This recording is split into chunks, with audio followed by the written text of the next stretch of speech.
Plasma cutting. We use electricity to aid us in cutting.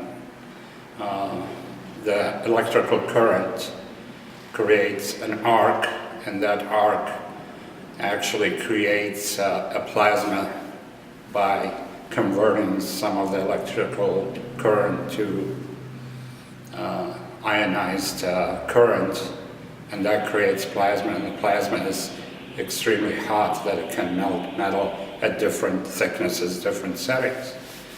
The reason why it helps us a lot is the alternative to that is cutting by using a grinder or a disc cutter, and that is more laborious, so there's a big advantage for us. We're using electricity and that stops there. Plasma is converting this energy, which is heat in this case, into melting metal. MIG welding is using electricity. With the aid of electricity, we are melting an alloy which is fed through the machine. While we're creating an arc, we are melting that metal to fuse two metals together. So in appearance, with the flashes of the spark, they appear to be similar, but in reality they're doing exactly the opposite.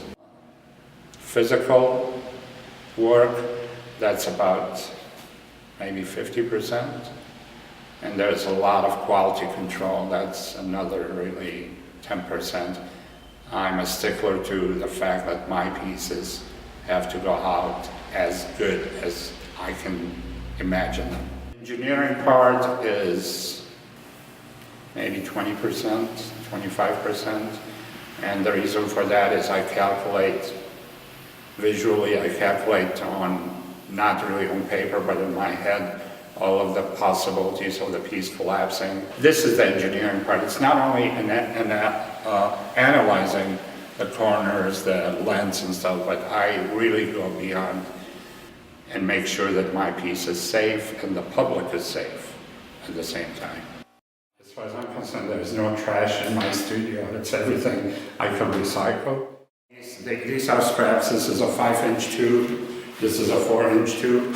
This is another, it's similar tube to this, except it's cut and stretched.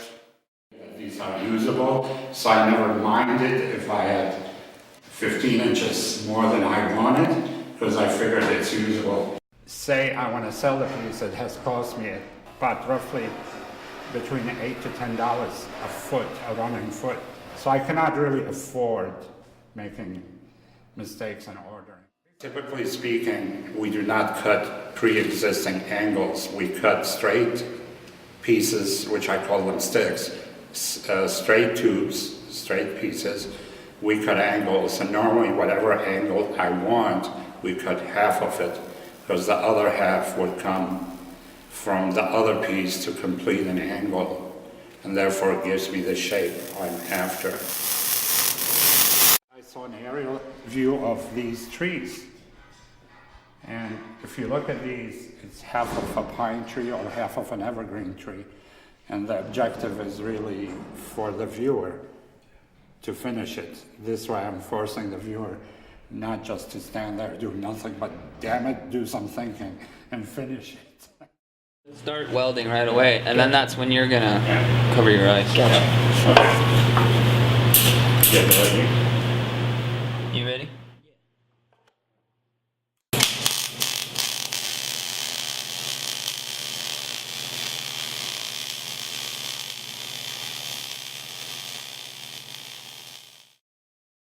And MIG welder is really using high voltage electricity to achieve what normally oxygen and gas will do, which is raising the temperature and fusing or melting the metals into each other.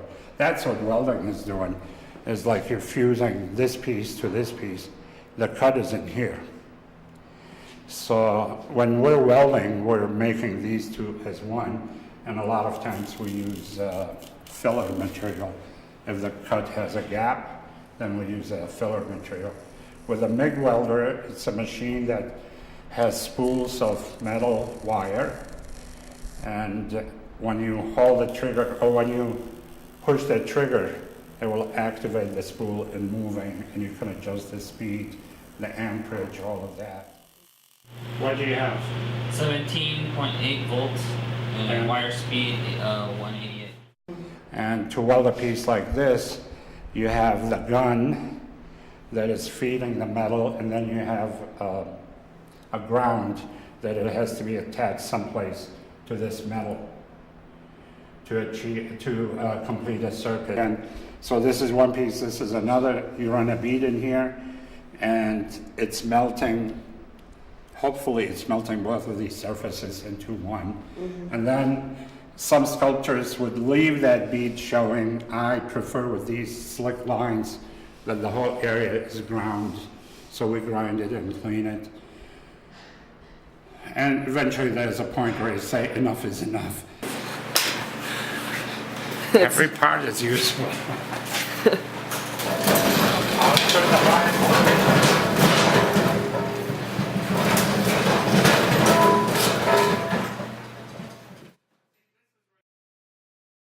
Sometimes we're cutting 3-4 pieces at the same time. So color coding, 1 dot green, 1 dot green, these two go together. This is 3 dots green, 3 dots green go together, 2 dots.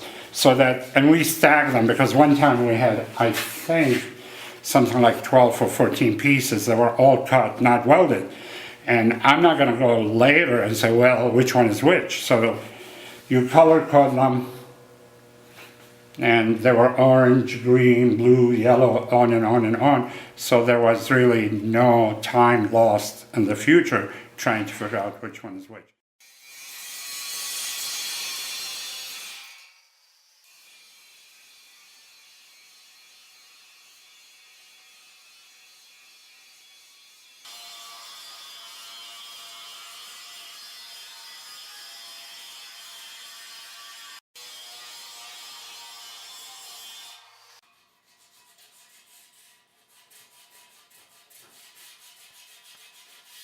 You see the piece without these hairline, what they look like cracks.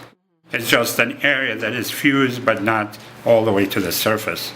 And we want to make sure after we sand it, it will look like this, where you don't see these, what they appear to be as cracks. We will sand it, and if it still is there, if that defect is there, we'll go back and re-weld it, because we don't want to see any, what they look like cracks. The piece structurally is solid, but now it comes to the point where it is an aesthetic issue, and it doesn't look good. We're not going to release it unless it looks better than that.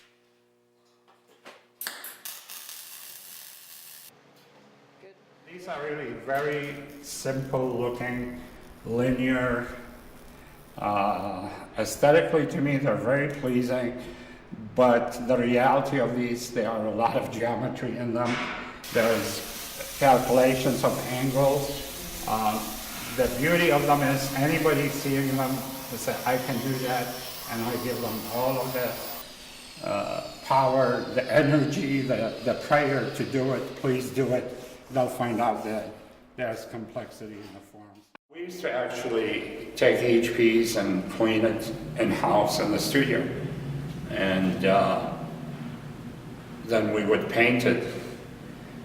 But for a period of time, I've been toying with that concept of powder coating, which is a process of using the pigment where they will coat the structure, like this one, for instance.